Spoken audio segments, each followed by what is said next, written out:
anayejua changamoto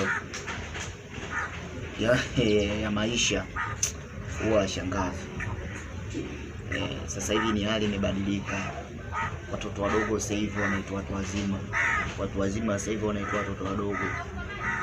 Ni dunia ajabu sana mwanangu. Tubadilikeni mwanangu.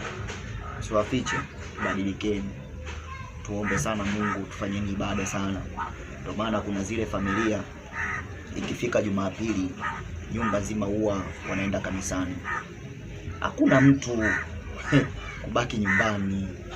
Hata ukisema unaumwa, hata ukisema hujafua, lazima uende kanisani.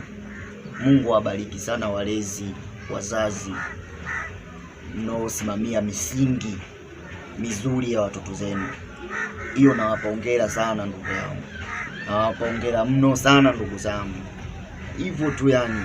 Kuna maisha mengine yanatakiwa badilike. Kuna maisha mengine, kuna misingi wazazi inatakiwa msimame. Watoto ili wabadilike, wawe kwenye misingi mizuri. Sio tu tunawaona achiwa tu wanaenda jinsi wanapotaka wao. Kwa maisha yamebadilika wanangu. Tubadilikeni. Kila mmoja afanye kazi. Mama Samia tukasema kwamba kazi hapa, kazi lazima ufanye kazi.